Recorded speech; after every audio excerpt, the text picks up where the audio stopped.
Merci Linda. Nous sommes invités à réfléchir à la place des femmes dans le monde d'aujourd'hui et en particulier quand ces femmes sont attaquées froidement, violemment par des États dans le monde et en particulier par l'État iranien. Alors la première réflexion que je voudrais partager avec vous, c'est celle de nous regarder en tant que femmes, celles qui sont ici, dans le podium, celles qui sont en face. Nous sommes des femmes du XXIe siècle. Nous sommes libres, nous sommes fortes, nous sommes courageuses et que nous aspirons toutes aux mêmes droits. Pourquoi est-ce que j'insiste là-dessus? Eh bien parce que souvent, et c'est un tabou du monde occidental, nous entendons trop souvent dire que les droits que nous jouissons, nous, les femmes occidentales, c'est le fruit de notre culture. Comme si l'absence de droits des femmes dans le reste du monde était un problème culturel. Et je tiens véritablement à insister sur cette réflexion. Parce que si le droit des femmes est un problème culturel, donc l'intégrisme islamique pourrait parfaitement être vu comme quelque chose de culturel auquel nous ne pourrions pas nous opposer. Or, nous le savons toutes. Nous le savons toutes.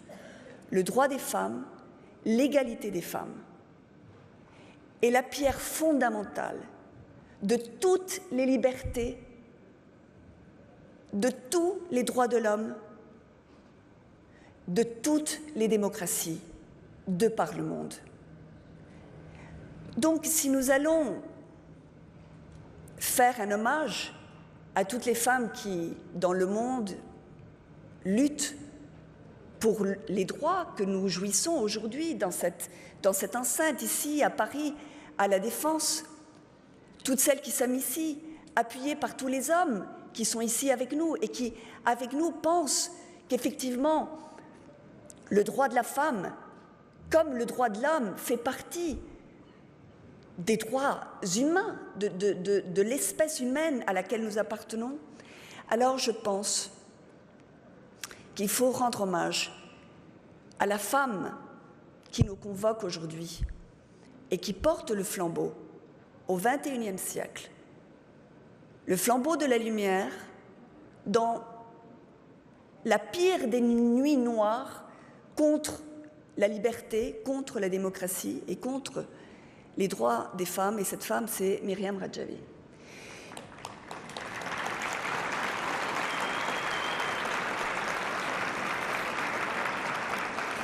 Et je voudrais que nous réfléchissions à ce qu'elle a fait pour comprendre pourquoi nous sommes ici finalement.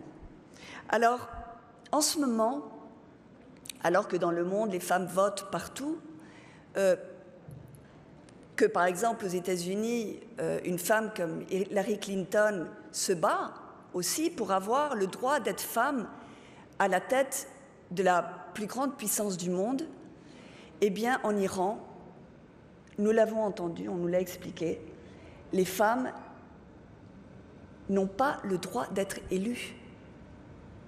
Elles ont été écartées de la possibilité de participer au pouvoir. 50% de la population de l'Iran ne fait pas partie de l'Iran. Et nous osons ici maintenir le mensonge de parler de l'Iran comme une démocratie.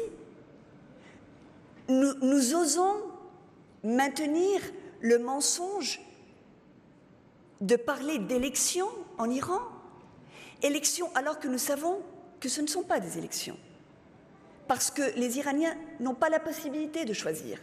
Ils n'ont pas la possibilité de se présenter, ils n'ont pas la possibilité de choisir parce qu'en plus, pour participer à ce grand mensonge, il faut passer par un espèce de filtre à plusieurs étages duquel les seuls qui sortent bénéficier ce sont ceux qui sont acceptés par Khamenei. Appelons-le pour le mot qui est le sien, dictature suprême, dictateur suprême, oui. C'est un dictateur sanguinaire qui a travesti le Coran, qui a déformé le Coran, qui l'a manipulé pour le mettre à son service et au service de sa clique. Une clique sanguinaire, misogyne et corrompue. Alors, cette femme que nous voyons ici, eh bien, il faut comprendre, oui, qu'elle est bien ardue, comme dirait Madame Héritier. Elle a de la hardiesse. Elle a de la hardiesse de confronter à sa façon la dictature des mollahs. Et elle le fait d'une façon extraordinaire. D'abord parce qu'elle décortique ce qu'est cette manipulation à travers de ces lois qu'elle dénonce. Elle nous a expliqué l'article 167 de la Constitution iranienne et comment cet article, finalement, permet l'horreur de l'abus de la femme, de son esclavage, de la pédophilie institutionnalisée par les mollahs. Alors oui, Madame Rajavi, Myriam, notre Myriam, vous êtes une héroïne pour nous. Et vous l'êtes parce que non seulement vous décortiquez et vous mettez à nu cette charia insoutenable, mais en plus, Madame Rajavi, vous avez, et c'est ça qui est extraordinaire, vous avez créé une organisation qui est l'organisation qui répond et qui présente un modèle qui peut véritablement s'interpréter comme l'alternative pour l'Iran face aux mollahs. C'est ce modèle-là qui est extraordinaire. La possibilité d'avoir réuni des femmes, oui, mais des femmes et des hommes. Des femmes et des hommes, mais des femmes et des hommes musulmans, qui ne renient pas le fait d'être musulmans pour avoir le droit de faire de la politique dans le respect des droits des hommes, des droits de l'homme, des droits humains. C'est une organisation que nous voyons, moi comme Linda, je suis là depuis beaucoup d'années, à regarder comment se construit cette organisation, une organisation dans laquelle les femmes ont une place de leadership majeure. Je voudrais voir ça dans nos parlements occidentaux, dans lesquels, encore aujourd'hui, nous nous battons pour qu'on nous laisse un petit peu de place, nous, les femmes, alors que nous croyons que nous avons tous les droits. Et voici une organisation musulmane dont la tête est une femme musulmane qui peut totalement, avec sa culture, son éducation, son bagage politique, son expérience, faire face intellectuellement à la déformation du Coran par les mollahs, mais aussi politiquement, en proposant une façon de s'organiser socialement pour les pays musulmans dans lesquels les femmes et les hommes peuvent travailler main dans la main, dans lequel l'égalité des femmes ne veut pas dire l'exclusion des hommes, dans laquelle l'égalité des femmes ne veut pas dire la quota pour les femmes, dans lesquelles les femmes ont, comme par exemple dans nos pays occidentaux, un certain nombre de sièges parce que ça fait bien, alors que nous qui croyons que nous avons tous les droits, nous nous résignons à avoir des petits espaces dans les démocraties occidentales, avec de célèbres exceptions, je le conçois. Mais là, nous avons une organisation dans laquelle les femmes sont partout. Les femmes sont à la tête. Les femmes sont aussi à la queue. Les hommes sont avec elles, à la tête et à la queue. Mais elles sont partout et elles sont majoritaires comme nous le sommes dans le monde. 50%, 51% des habitants de cette planète sont des femmes. Eh bien voilà, c'est ce que Madame Rajavi a fait dans son organisation. 51% de femmes, et beaucoup plus, qui sont actives pour donner la possibilité à l'Iran de se regarder devant une autre alternative, de se penser comme des musulmans qui veulent entrer dans le monde du XXIe siècle et non pas rester dans le Moyen-Âge du califat que proposent les mollahs. C'est une révolution. Oui, c'est une révolution. Une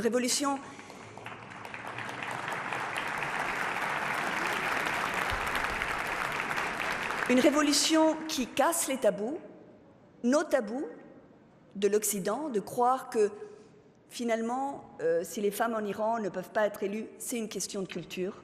Madame Radjavi, vous détruisez, vous cassez nos tabous, nos préjugés de nous occidentaux, qui voyons ce qui se passe en Iran avec cette espèce de recul à nous dire oui mais bon, là-bas c'est différent, c'est une autre culture, c'est une autre religion. Vous nous démontrez avec votre combat, avec votre présence, avec votre intelligence, avec le fait que vous avez uni les femmes autour de vous, comme elle nous unit maintenant. Vous avez uni les femmes musulmanes, iraniennes, derrière vous, qui viennent participer de la résistance iranienne tous les jours, de plus en plus, par dizaines de milliers qui payent le prix fort pour résister, mais qui sont là avec vous, parce que vous avez réussi, Myriam, à être leur voix, à être leurs yeux, à être leur cœur. Et c'est pour ça que nous sommes, nous toutes femmes politiques, parce que nous sommes des politiques, celles qui sommes ici. Nous sommes ici aujourd'hui avec vous, derrière vous. Et nous sommes ici parce que nous voulons que vous soyez victorieuses dans votre entreprise. Nous voulons que vous réussissiez non seulement à changer l'Iran, mais parce que nous sentons tous finalement, tous ici, hommes et femmes, nous sentons que ce rendez-vous que nous avons aujourd'hui, c'est un rendez-vous avec l'histoire. C'est un rendez-vous avec ce siècle qui vient, qui s'ouvre devant nous, dans lequel nous savons qu'il ne peut être ce que nous rêvons d'être que si la femme est un acteur en plein avec les hommes dans la construction de ce nouveau siècle et que vous êtes l'expression de cette lutte. D'autres femmes avant vous l'ont fait. Aujourd'hui, c'est vous. Vous êtes le flambeau de cette lutte. Et si vous gagnez, et si vous réussissez, eh bien, ce sera le monde qui aura changé. Je nommais par exemple, dans ces femmes extraordinaires qui nous ont marquées, Benazir Bhutto. J'admire énormément Benazir Bhutto. Oui, elle aussi, elle était musulmane. Mais à différence de Myriam Radjavi, Benazir s'est installée dans le système. Myriam, c'est une alternative au système, mais une alternative musulmane, séculaire, démocratique et libertaire.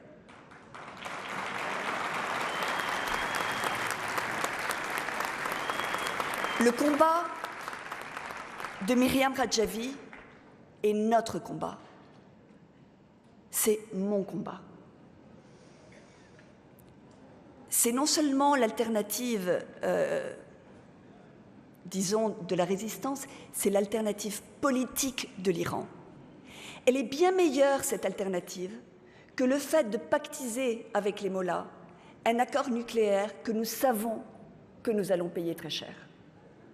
C'est pour ça que nous avons aujourd'hui, plus que jamais, besoin de la réussite de Myriam Radjavi. Il nous faut que Myriam soit connue dans le monde, qu'elle soit reconnue dans le monde, qu'elle soit appuyée par les leaders démocratiques du monde, et en particulier les leaders des démocraties occidentales. Et c'est à nous, toutes celles qui sommes ici dans le podium, et à vous, qui pouvez aussi nous aider à faire que le nom de Myriam soit reconnu. C'est notre engagement d'aujourd'hui, c'est notre engagement de demain.